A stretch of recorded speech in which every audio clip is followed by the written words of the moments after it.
you ever had that feeling that someone's watching you, or the sensation of someone following you? Many more feelings and sensations, for this is the After Dark podcast. Welcome back, guys, to episode 13. Oh, lucky 13, look at this. The thing's too far up. There we go. Yeah, episode 13. There goes my English right out the window. Episode 13, guys. Welcome back. Hopefully you guys had a really good Saturday, and hopefully you guys are having a really good evening as well. It's Saturday, so hopefully you guys are having a really good weekend. I know I am. First of all, hopefully you guys are doing good. And well, yeah, I mean, hopefully you guys are just doing good in general. Okay, I mean, I really do mean it. Also, let me get this out of the way. It is episode 13, lucky number 13. All right. Dude, like I was saying yesterday, just like one day too late to be Friday the 13th. Maybe next month, if we're lucky. Who knows? So yeah, let me get this out of the way.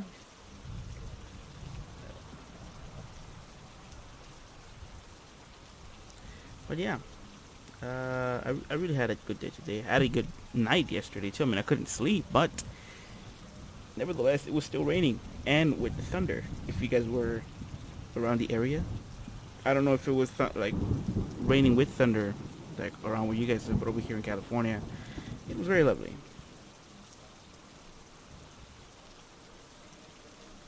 But yes, oof, 13 episodes, right? 13 episodes and still more. Don't know what to talk about right now. Oh, yeah, you know what? Let's just talk about this. Yesterday, we just finished going around the United States with their most scariest urban legends that we can find. And yes, that includes Hawaii. Wait, hold up. Now that I'm really thinking about it, why wasn't there, oh, no, wait, there were, right? No, I can't remember. Was there an urban legend in Alaska? Or was I dreaming it? I can't remember. Oh boy. Oh no. I can't remember if there was a urban legend in Alaska. I'm pretty sure there was, because I remember reading about some forest that pretty much took people in, just like the Bermuda Triangle. And I remember now. I think we did. And also, I do want to apologize to Texas that I didn't read that urban legend. I'm not reading it. You know, like there are okay.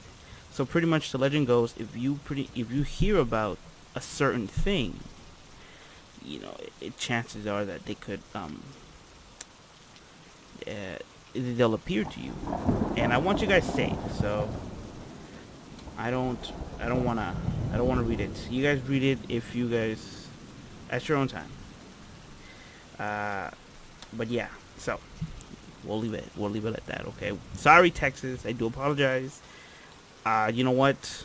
Right now, after I'm done with the tags, I will Google some other urban legends from Texas, and we'll see where that goes.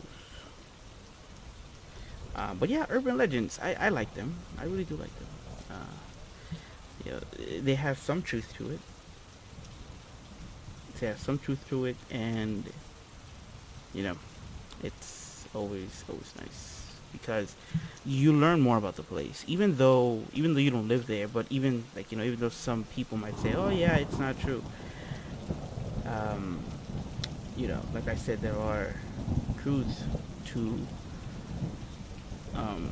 urban legends. Otherwise, why would anybody make something up? You know. So, right now, I'm over on Twitter. If you guys are following me on Twitter, I do appreciate you. You are the best. Pat yourselves on the back. You know what? Give yourselves a hug for me right now. Do it. I really do wanna read some of your scary stories.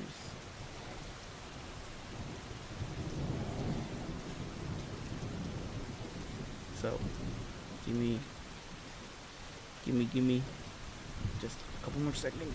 I can feel it. Oh, also, I want to point out that today, I mean, what was I gonna? Okay, so I did say that I was gonna play some League of Legends today, but I got my Wii U to work, and I live stream finally some Super Mario Maker, and I do want to thank two people, Nathan and Bowser. Both of you are amazing for letting me play your levels. If you guys have more, please send them over to my Twitter. I would love to play more. So I will definitely do more live streaming of the Wii U and maybe some other ones, even the Switch. So let us see what we can find on Texas. So Texas won't be mad at us. Texas. Then.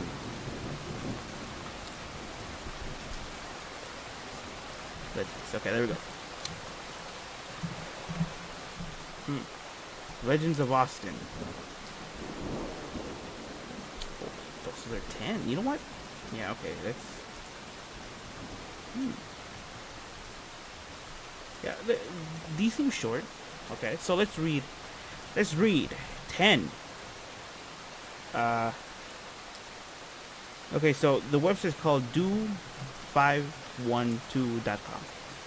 And the article name is We Heard It Through the Grapevine, Urban Legends of Austin. So, and this page, I don't see who was it published by. I don't know, but here's some interesting things.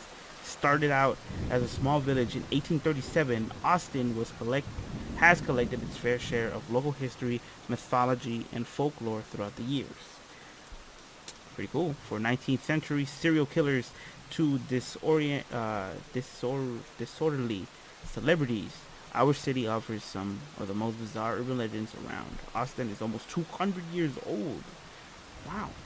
And it's still going strong. I like it. So, of course, some crazy stuff has gone down. Have you ever wondered why Frostbank resembles the face of an owl? Or why Austin's skyline turns purple during sundown? If so, you've come to the right place. Here are 10 of the wildest urban legends Austin has to come to acquire. Some are verifiably true. Others, well, you have to take them as they are. Okay, we started off really quick. We started off with the urban legend called the Moonlight Towers.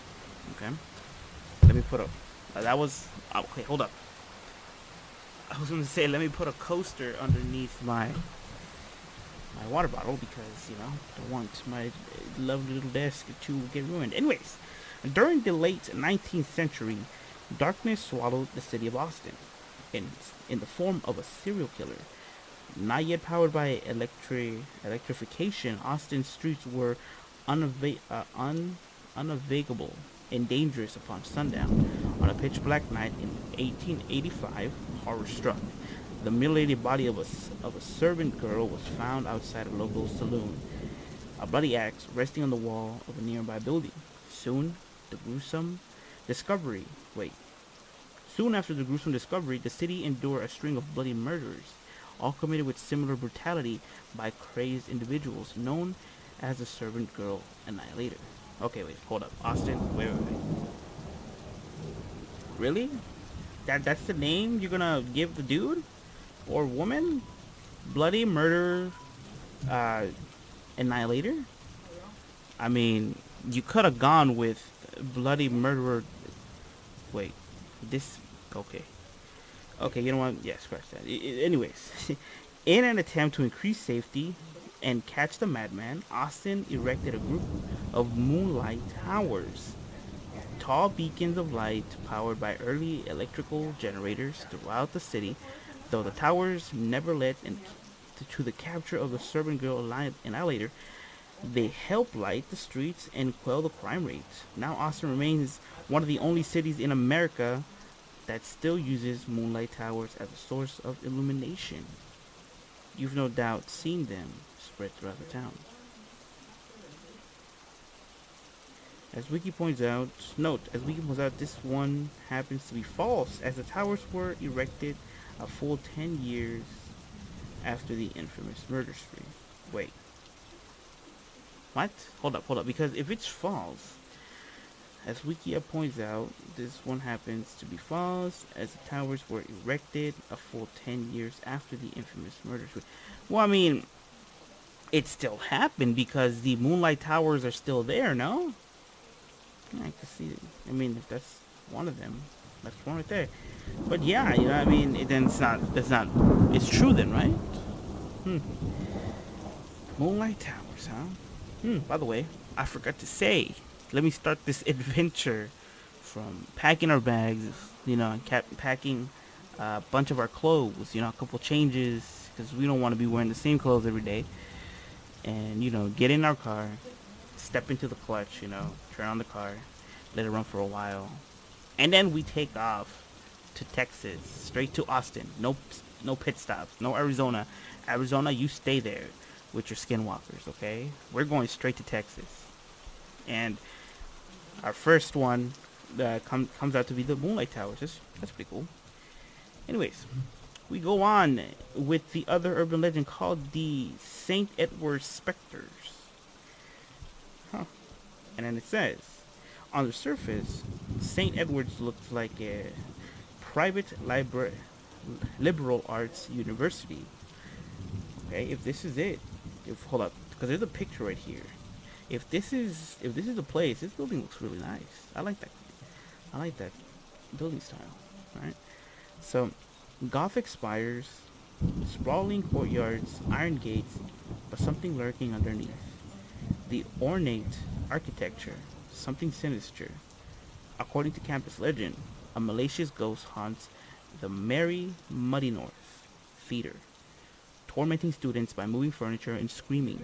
Though accounts vary, the origins of the apparition stems from a suicide that took place during the 1980s. During an exceptionally cold winter, a young theater student, depressed from a recent breakup, snuck into Mary Moody and hung herself from light grids hanging above the stage. Now he haunts the theater, scaring unaware students during early hours of the morning. Some have even spotted nooses hanging from the light grids. Others have heard the ghost screaming throughout the night, furious with the rage of an unrequited love.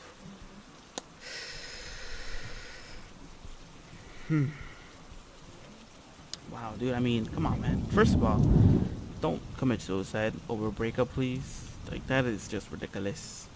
It's dumb. That's what I'm trying to say, okay? It's dumb. You, you committed suicide because the girl you like doesn't like you back, or, you know, come on. You're worth more than just hanging yourself or cutting yourself open. It's dumb. This is what I'm talking about, okay? People, don't do it. Don't even don't think about, oh, maybe I should just commit suicide. No, because I don't want to read no urban legends from you guys, all right? Because who am I gonna read the urban legends to if you guys go away? Come on. Don't do it, please. I begs of you. There's bound to be someone out there for everybody. Okay, it's just not the time right now. So, St. Edward Spectre, huh? For the theater people. Then, moving along, we go to Janis Joplin at the Pink Palace. Situated in a quiet street in West Campus, the Pink Palace is a 3-story Victorian home coated in thick layers of light pink paint. Built over 100 years ago, the palace has provided shelter for an unaccountable number of bohemians, mavericks, and weirdos. During the early 1960s, the house happened to admit a burgeoning American icon, Janis Joplin. Rumors and local legends claim Joplin spent much of her time in Austin, carousing through the palace, sprawling rooms, and winding halls, penning some of her best songs in a drunken stupor. Though Joplin's presence is a compelling and mysterious tale, the Pink Palace stands alone as one of just Austin's most strange and storied establishments, filled with secret passageways, cracking hallways, and sui generis tenants. The Pink Victorian on West Campus is a living statement to local mythology. Oh, I would like to see a picture of this one. There's no picture of it. But yeah, look at this. Janice Joplin at the Pink Palace. I wonder what they do right now. So, moving right along, we are reading. Oh, this is definitely gonna be one for almost everybody. Ready for this? Malak, the Illuminati, and the Forest Bank. Oh boy, here we go. Just do it. I'll wait right now. Okay, I'll wait for a couple seconds while I take a sip of water. But do it. Go grab your conspiracy theory hats right now. Grab your tinfoil hats if you want to. I mean, aliens are probably going to be involved in this one. So just do it, alright? I'll wait. Gotta take a sip of water.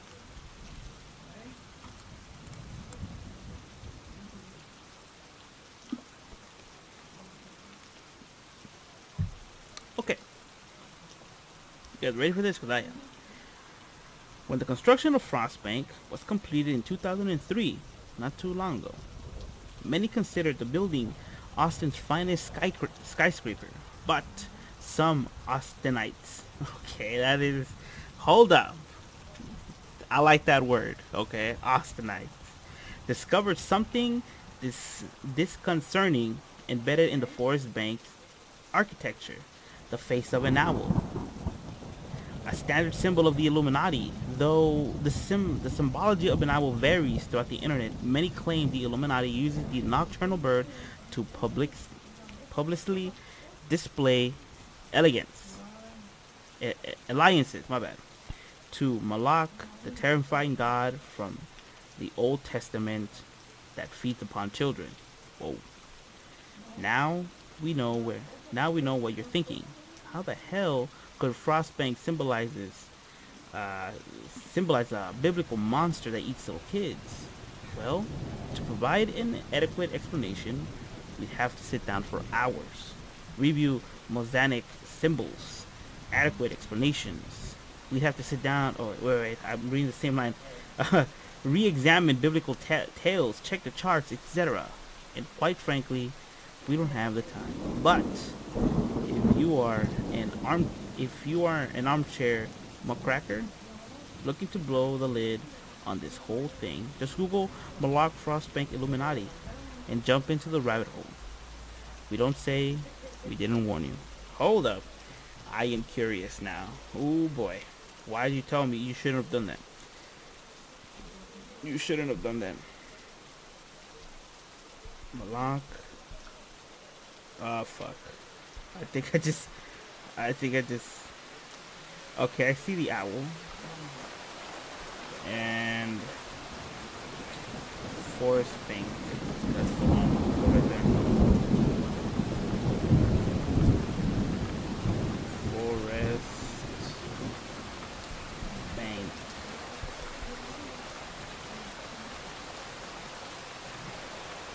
Oh, okay, I see it.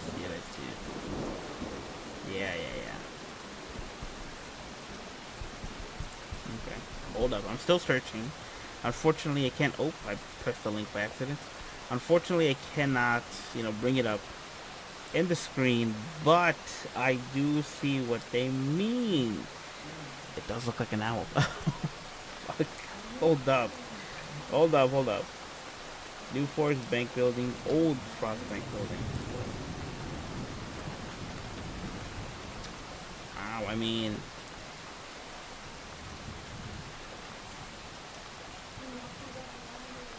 And here are the symbols too, the IBM logo decoded. Oh, come on. Okay, yeah, I'm not getting into this crap, but Yeah, I gotta give that to them because it does look like a damn owl. Okay, yeah, I'll give it to you. Austinites. I'll give it to you. The tower looks like an owl. Okay, so there it is. Debunked. I mean, it's appealing. Alright, it looks pretty cool. I personally like owls, and I'm far from being in the Illuminati club, but I do like the owls. The fact that witches used to have them, right? Anyways, we go to the case of the stolen kidneys. Okay, hold up. Austin, we might have a problem here because if this is what I think it is, I don't think I want to visit Austin anytime soon. Okay? During hold up. During the early aughts, an unidentified University of Texas student endured a hangover from hell that sounds more like a scene from an Ellie Ruth movie than a story of reality. After finishing a grueling week of final exams, the student decided to get loose and hit the bars, drinking ungodly amounts of cheap vodka and sodas until eventually passing out on a buddy's couch. As the morning sun began to rise, the student woke to find himself naked in a bathtub filled with ice, numb from the sort of medical anesthesia. At his chest, an eerie caveat scribbled in lipstick, "Call 911 or you will die." Disoriented and feeling abnormally sick, the student phoned 911 and asked for assistance. As the medical team arrived, the student learned the gravity of his hangover. His kidneys had been surgically removed by thieves looking to sell the organs to the black market. Believe it or not, this awesome legend lives on as one of the city's most this this disquieting tales. Okay, hold on. Yeah. Nope, nope, nope, nope, nope, nope. Mm-mm. No, listen, I've seen so many movies that has this thing in like as the main source of horror, especially in Brazil because I don't know what movie it was, but I, I remember the scene. No way, dude. Come on. At least give me half of the money, you know? God, my kidneys, dude. Leave a pile of money in my at my doorstep. You're like, yo, man, with the note, hey man, listen, sorry about the kidney things. I do apologize, but hey, here's like 25% of what we got. I don't know, but yeah, that's very creepy. Anyways, we go to another urban legend called the Matthew McConaughey's Naked Bongo Nights. I mean, this doesn't sound scary. This one falls into the "this definitely actually happened" category. Celebrated actor and Austin resident Matthew McConaughey is mostly known for his appearance on the silver screen, but the true detective star has a hidden talent unknown to many, playing the bongos. In 1999, police responded to a noise disturbance. I was going to read it. A noise disturbance in the force. Okay. Disturbance in an upscale neighborhood and were surprised to find McConaughey in his front yard, furiously pounding in a pair of big ass bongos in his birthday suit. Officers inspected the actor for signs of an aberration and quickly decided to put an end to McConaughey's jam session. The actor spent the night behind bars and paid a small fine, but ultimately provided Austin with one of the best urban legends. Since then, McConaughey has apparently quieted down, but rumors still persist. If you open your window at just the right time on a Friday night, you will hear the faint echo of pounding bongos and a slow southern drawl, uttering a familiar phrase. Alright, alright, alright. Okay, listen. If I would have heard bongos playing, if I would have heard McConaughey playing bongos, I wouldn't call the police. First of all, I'll grab my guitar and just jam out with him. Pfft, hey, why not? Okay, McConaughey. We go to another one called the Treaty Oak Poisoning.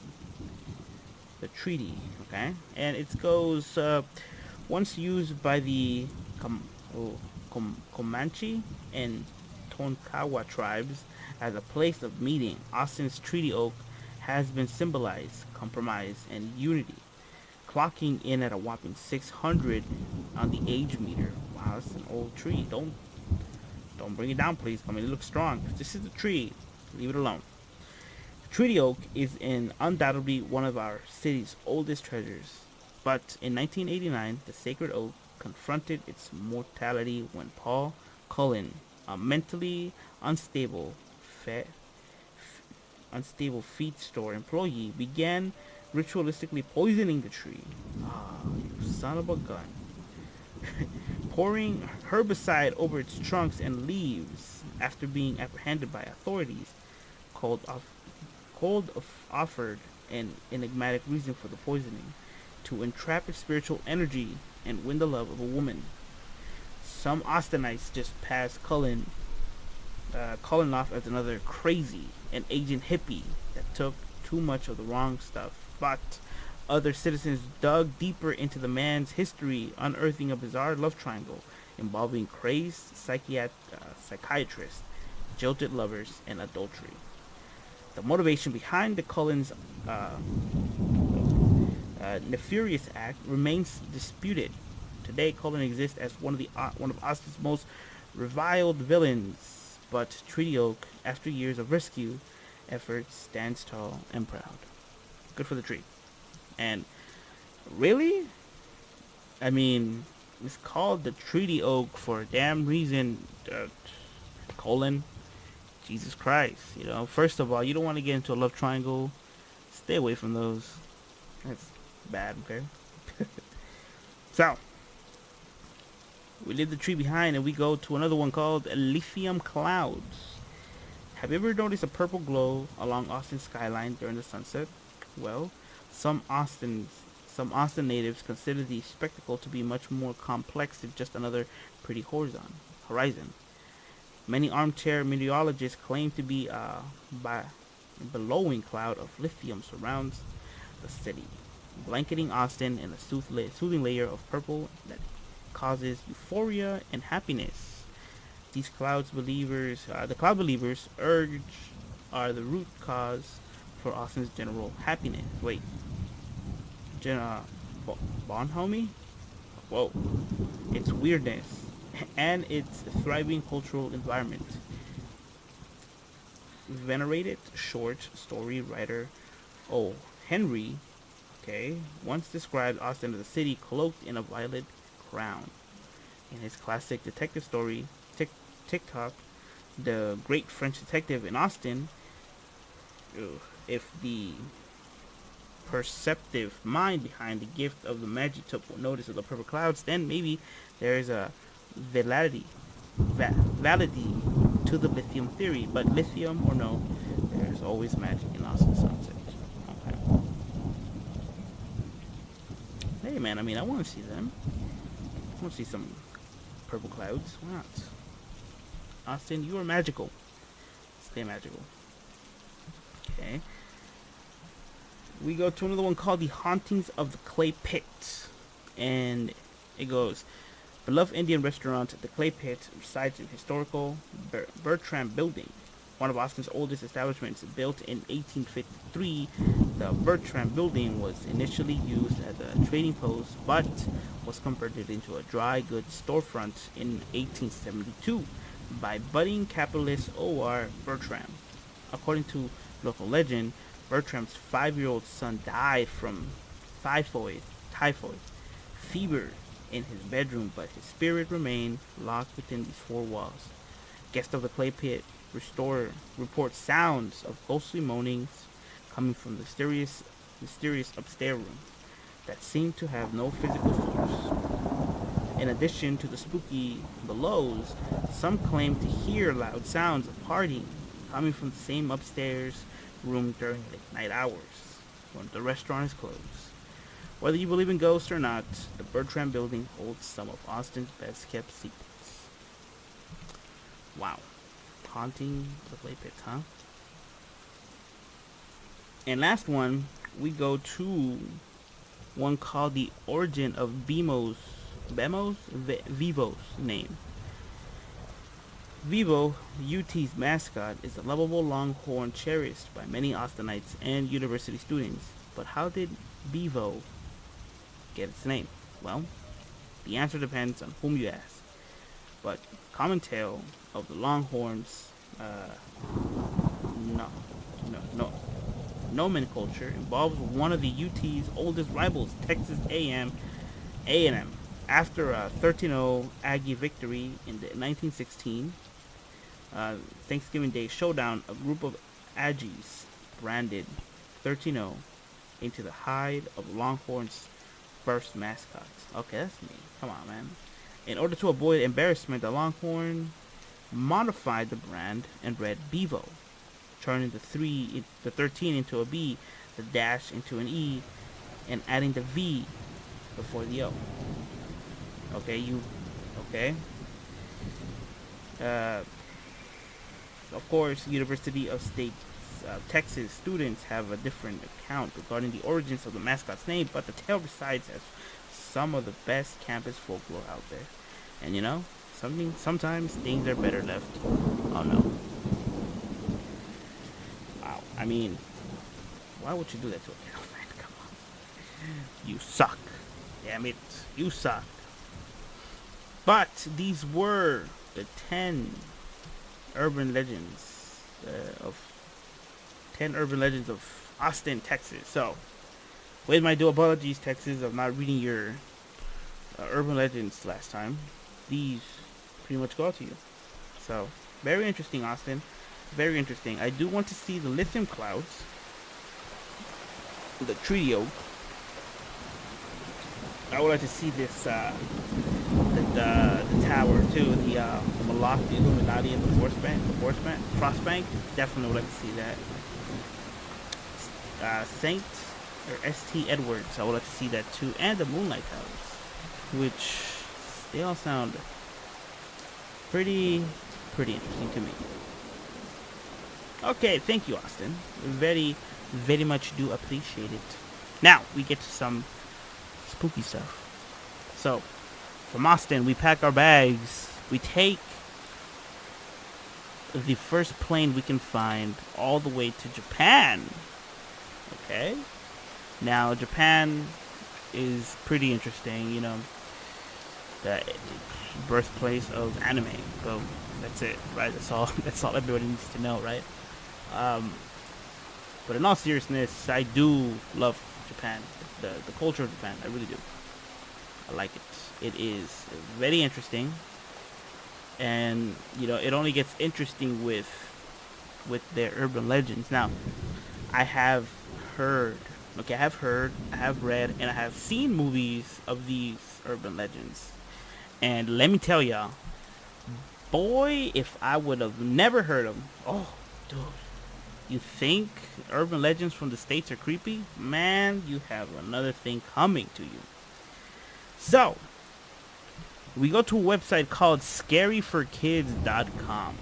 Okay? The whole website's called scaryforkids.com /category /Japanese urban legends Japanese urban legends. So, there it is. Okay?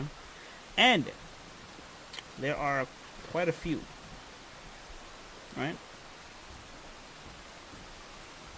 Yeah. Okay. Yeah, there are quite more. Okay. So we go straight to the first one. Okay. Now, I love Japan. I mean I love everything about it. The culture, like the cultures in the past as well, because I did read about some guy, the Demon Swordsman. Have you guys heard of that one? Where he made like a bunch of blades for samurai, but it all turned out that he actually made a pact with the devil, and turned out that all his creations were pretty much bad, making it so that the wielder turned on their loved ones and mass murder everywhere. So one of the feudal lords, I believe they're called, back then, just decided to get rid of all the swords, but who knows? Maybe there are some cursed swords out there in someone's possession, and nobody wants to tell, nobody wants to say. Let me know if you have any, Japan.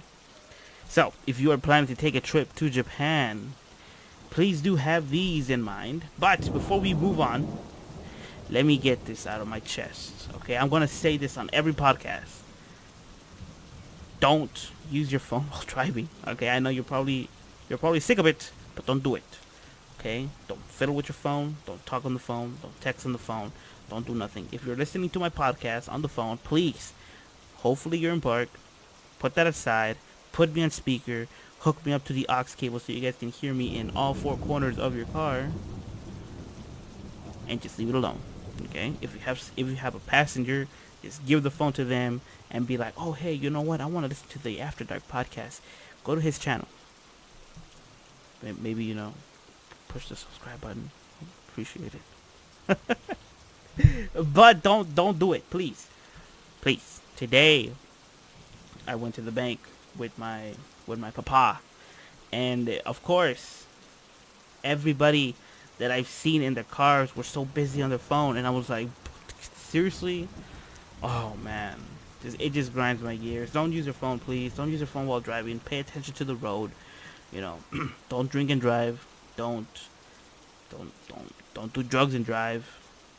Don't use your phone and drive. Okay? So please, don't do it. I'll be mad. Very mad. Anyways, back to the Japanese urban legends. Oh, dude, here we go.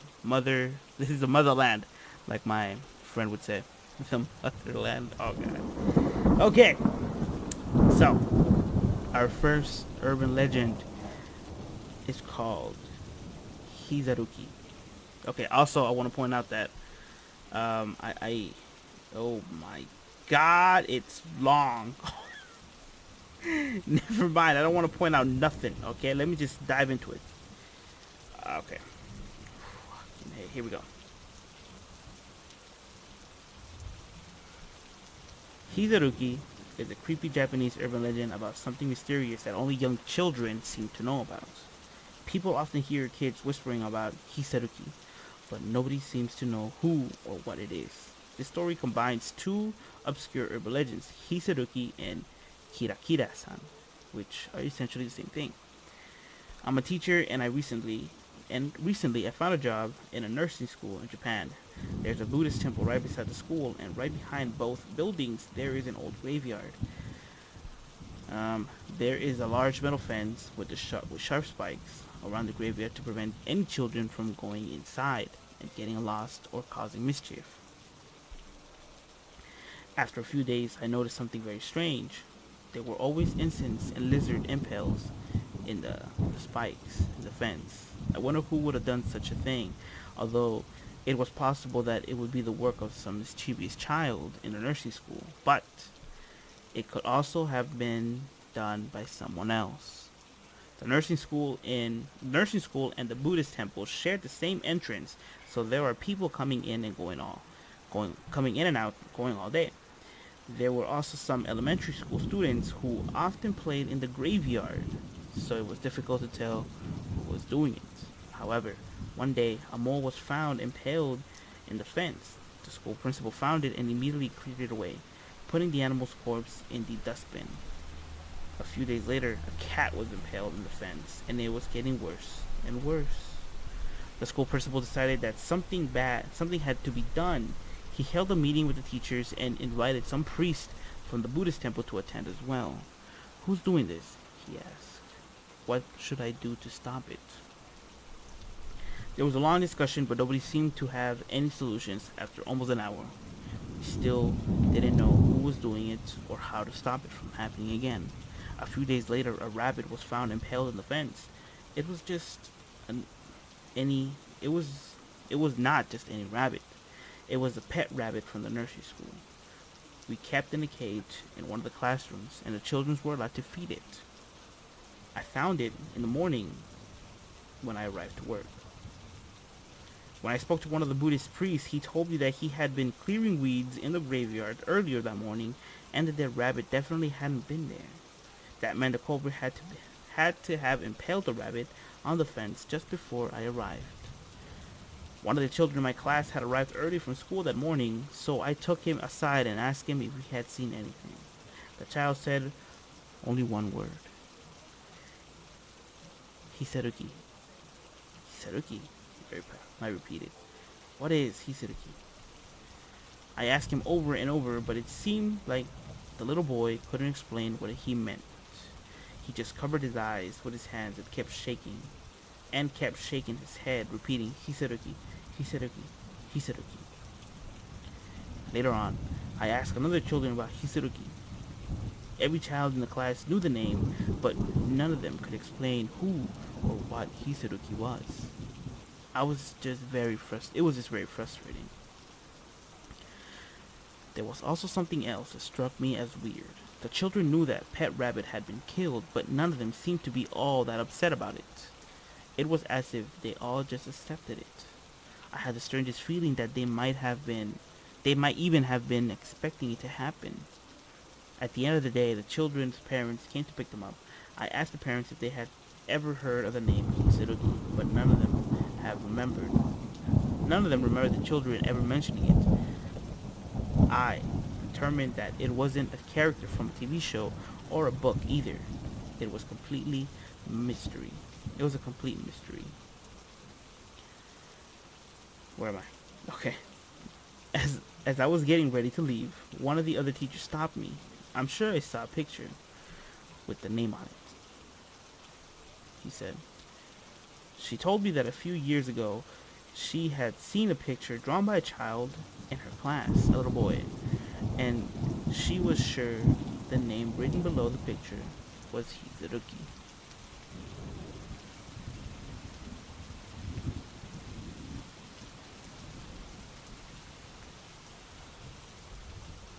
What happened to the little boy? I asked. He left, she replied. But I remember that the circumstance of him leaving were quite strange.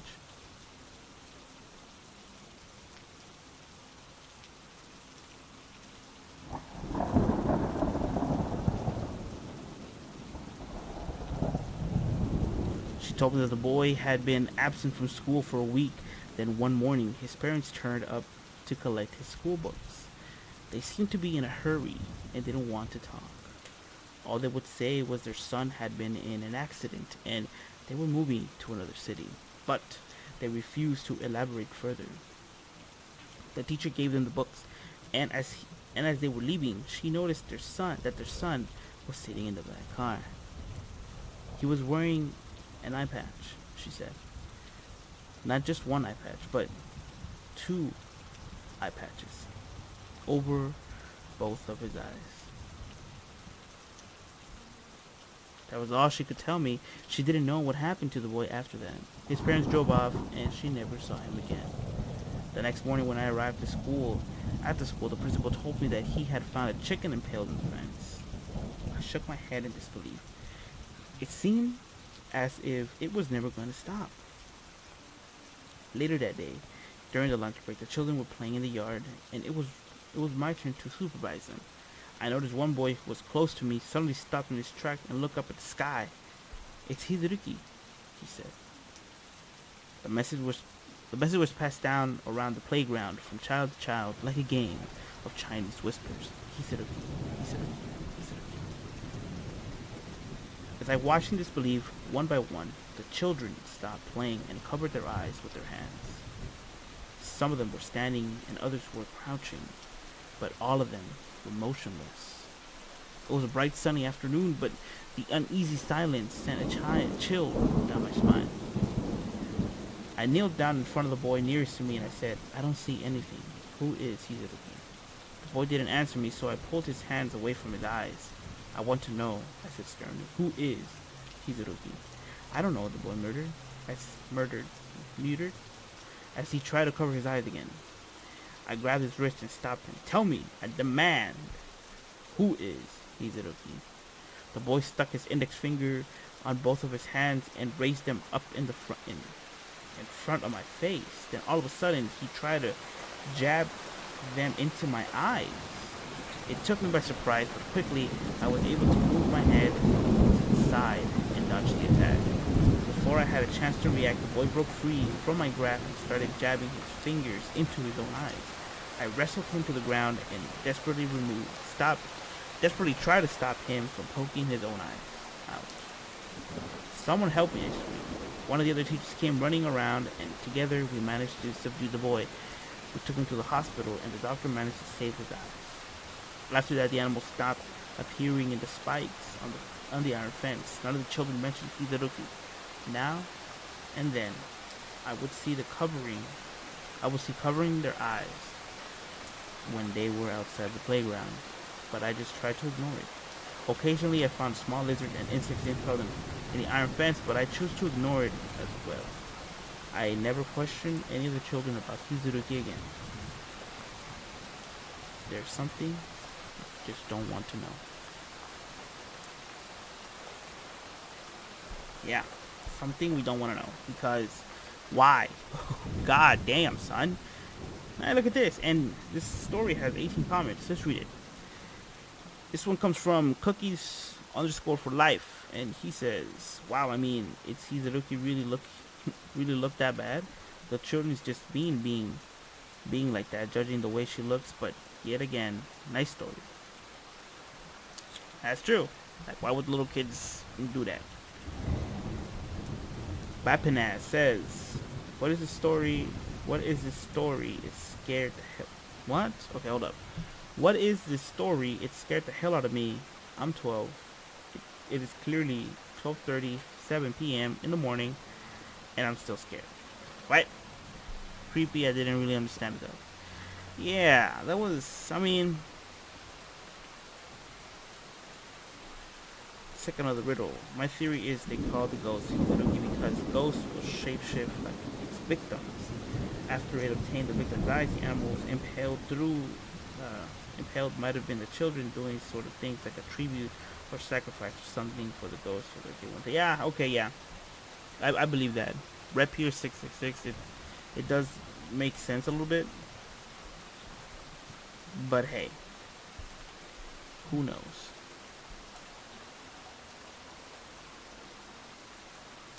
Now, I'm gonna skip around. I'm not gonna be doing them in order, but let me see.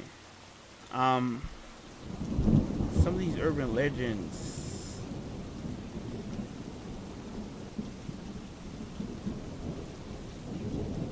Some of these urban legends are not meant to be, said out loud, just in mind. That's why I will stop from time to time to, like, read ahead, because I don't want to get in trouble with none of these. So please, yokai-san, gomenasai. Don't hurt me, please. I'm just eating. Okay, so we go to another urban legend called Peko-chan, and it was look at that. So it was updated on April 4th, 2017. Okay, so it goes. Peko-chan is a scary Japanese urban legend about the mascot of a company that sells a brand of candy called Milky.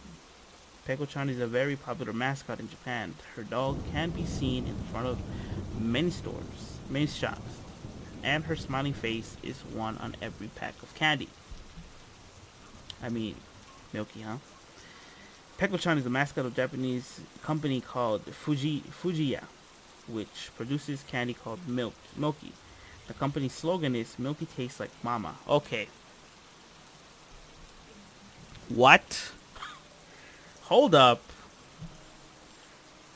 Oh. Okay. Let's keep going.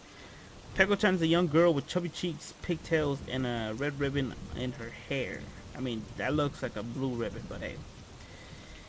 She's always seen with a big smile on her face, licking her lips. Okay. According to the urban legend, the real story behind it, Peko-chan is very disturbing. They say that Peko-chan was modeled on a young girl who died during World War II. The girl was named Peko, and she was 6 years old. She lived with her mother in a small Japanese village during the war. There was a tremendous food shortage in Japan. The mother and child were starving, and there was something to eat. They had to drink muddy water just to stay alive, and gnaw on grass and the roots of trees just to keep their hunger at bay. Peko's mother couldn't bear to see her daughter suffering, so she took a knife. Okay. So she took a knife and cut a part of her own arm and offered it to Peko to eat. Oh boy, I could already imagine it. Peko-chan had never tasted anything so... Okay. Peko-chan has never tasted anything so good in her life. Afterwards, she couldn't forget the sweet taste of her mother's flesh.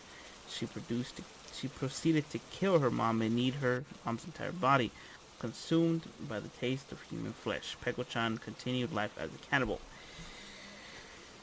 Whew. Peko-chan had never taken. Okay, they say that the reason her tongue is out is because she's licking her mother's blood off her cheeks. Um, ooh. The name of the candy is Milky, but when you rearrange the sounds, it becomes. Oh boy. No, I'm not gonna say it. It becomes a certain word. So if you guys want to rearrange the sound of Milky, do it. Which were her mother's final words.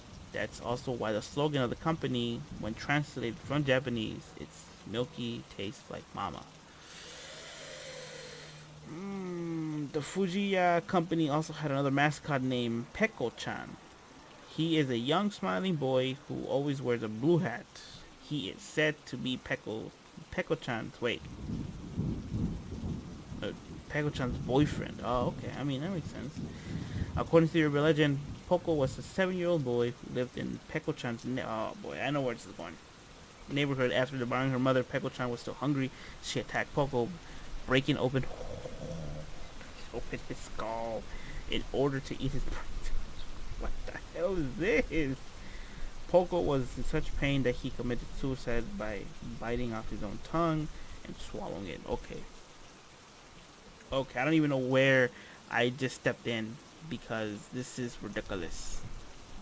This is so ridiculous. Like, seriously, what the hell?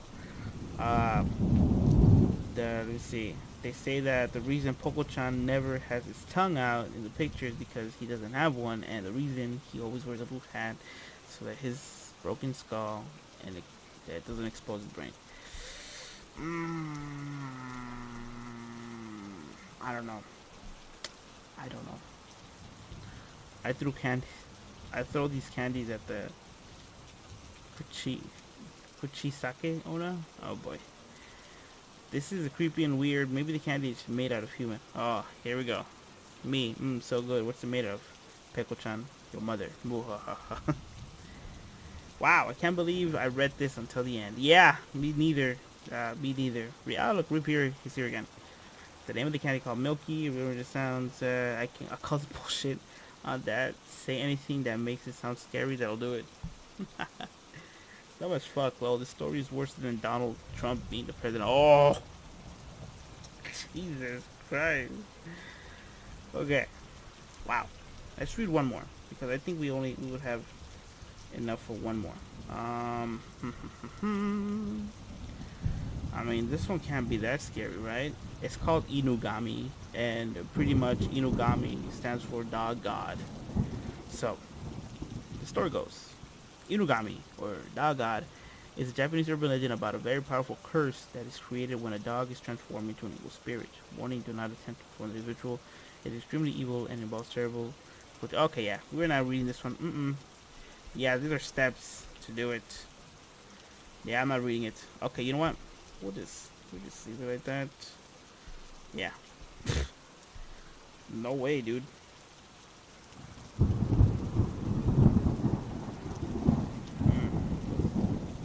I don't know.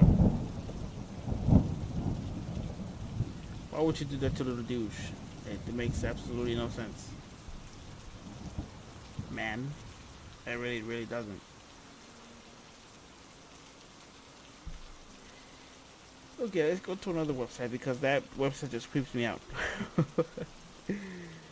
Oh boy. I don't know. What the hell is this? Get out of here.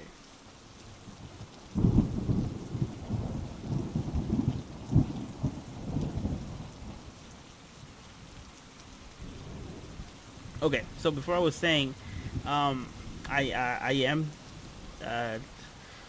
self-teaching myself how to read Japanese, and some of the words I understand, like in hiragana, kanji. I mean, okay, yeah, kanji and katakana are the ones that I'm having most trouble with, but with hiragana, just pretty much fluent to me almost all the time, and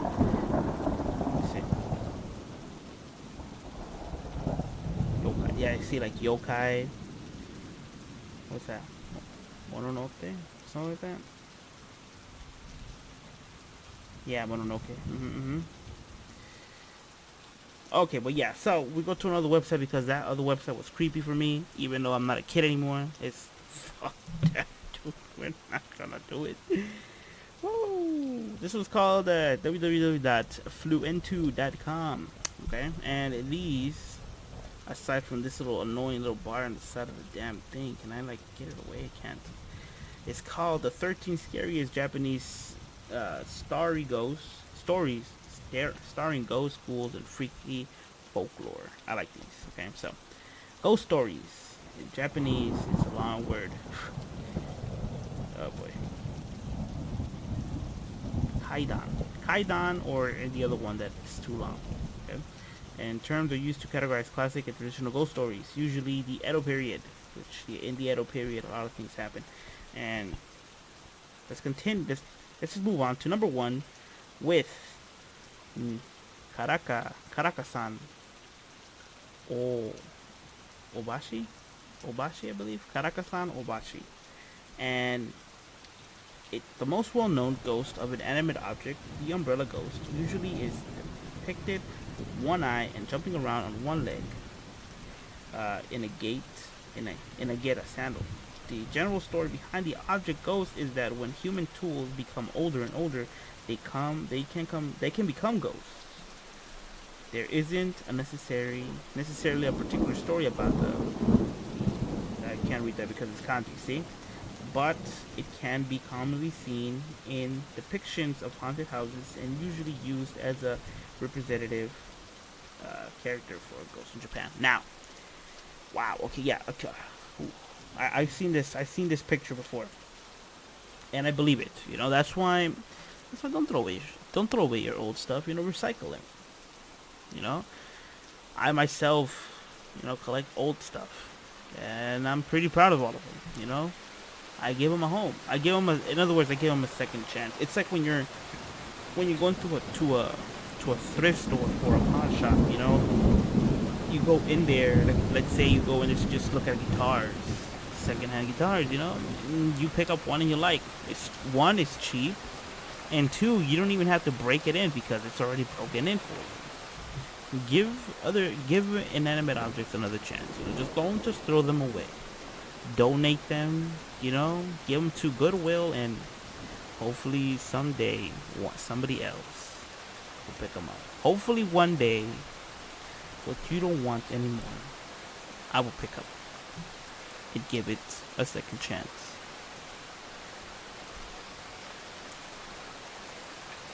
We go to number two with this one called Kappa. Kappa.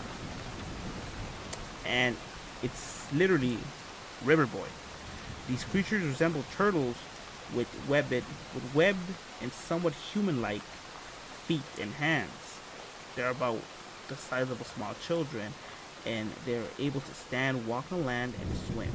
The key characteristic of their appearance, however, is a small bulb or plate-like area on their head that must be kept wet or filled with water. They inhabit water, usually staying in ponds or rivers. If the plate-like area dries out, the kappa is said to lose its power or even die. Some stories tell of how the plate can be covered to protect the kappa from dying out, which allows them to travel further away from their watery domain. Primarily, the kappa is used as a cautionary tale to children to be careful while swimming. Kappa and tricksters that depend on the story are mischievous and downright malevolent. The more sinister stories have kappa luring people or animals, usually horses, into deep water so that all the kappa can drag them down with them. A strange outshot of the kappa story is that these creatures love cucumbers. Perhaps they're the real inventors of the kappa kappamami sushi. I think that's what it is. Wow, so kappa. Look at this. I seen these two. I read them before. They're like turtles with duck beaks. I see their things, and they're yokai. All of these are yokai. I like reading stories from yokai. I was this close to buying a full book on yokai, but that thing is expensive even when used, man. Your boy's broke. Super broke. Ah, boy. Anyways, we go on to the third yokai, and her name is. Oh, I know how to do this. Alright, just give me time. Give me time. Yumi. Yumi. Oh. Yumi Oni? Yumi Oni, I believe. I didn't say it. I think that's the letter. That's the word. Yumi Oni, I think. I do apologize if I am reading it wrong. And it's said that the Snow Woman is a spirit that died in the snow and now only appears in the snow. There were tales. Here we'll take a quick break from the summer ghost stories and learn one that has a winter setting. Like the snow, the woman was pale white skin and usually dressed in white and traditionally have long black hair. She's very beautiful and floats along the snow, leaving no trace behind to show that she has passed. Don't let her beauty fool you though, she's a ruthless killer. In the story, she usually appears to travelers and traps them in snowstorm, breathing on them until they froze to death. They froze to death, or simply leading them out further and further so they die from hypothermia. In tamer stories, the Snow Woman will sometimes let victims go if they're beautiful or young. Do not think you're good looking enough to survive. Wow. Oh man. Here we go. People, if you believe you are beautiful, go to the snowy scenery in Japan and let me know if you survived. Let me know if you survived the Yumi. No. Yeah, I think that's what they're called. We'll leave it like that. We'll leave it at that because, she is very, very beautiful the way she is drawn out in this picture. And if I would have gone down, seeing her face, like seeing that, I would be fine. Anyways, guys, thank you guys for coming to episode number 13 of the After Dark podcast. I do have to brush up on my Japanese so we can read, a little bit more and a little bit more fluent of the name. So I gotta do that. But thank you guys for coming to episode number 13. And yeah, so one more time. We did hook up the Wii U, and now we can finally live stream. So technically speaking, I think we can live stream any other console. So now we have free range, baby. Oh, about time. So maybe, who knows, we'll live stream on the Wii U again, or maybe even on the Switch. But only time can tell. Well, if you guys want to follow me on Twitter, you can do so. I'll leave a link in the description below. You can chat, you can send memes, send pictures. If you have, I'll even add this one. If you have any Super Mario Maker courses you want me to play, send them over to Twitter, and I'll give them a shot. I'll give everybody a fair chance, and I'll try to complete them as best as I can. And who doesn't want to be beaten world record? So that'll definitely, go send them over. Come on, I'm waiting. I'm up for a challenge. Okay. Also, if you guys have any scary stories, urban legends, or just anything scary in particular you guys want to share, please send them to me over on my Twitter with hashtag the After Dark Podcast or hashtag TADP. Once again, it's the hashtag the After Dark Podcast or hashtag TADP. Also, if you guys want to send me the courses, send them to me with over at Last Dinosaur 681. There you go. See? The Last Dinosaur 681 or hashtag Last Dinosaur. There it is. I'll look for them, okay? Promise. Also, if you guys want to follow me on Instagram, you can do so as well. I am a rounded artist. I draw digitally. I draw physically. I draw traditionally. And, normally I post every Wednesday and Saturday from 8 to 9 a.m. California time. But since it is October, I am partaking in the Inktober challenge, which is me drawing every day in paper and pen, black pen, and me posting every day. So, and the times vary. So right now, it's fan art week for me. So if you guys want to check out my work, I'll leave a link in the description. With that being said, guys, thank you again for coming. Thank you again for coming to my playthrough on Super Mario Maker. And tomorrow we'll continue with the yokai over on Nihon side of the world. On that note, remember to always look under your bed, check the closet for monsters, and always, look behind you. Because you may never know who is watching you from afar. Peace out, everybody. Have a great weekend. Oyasu minasai. Minasan. Thank you for coming.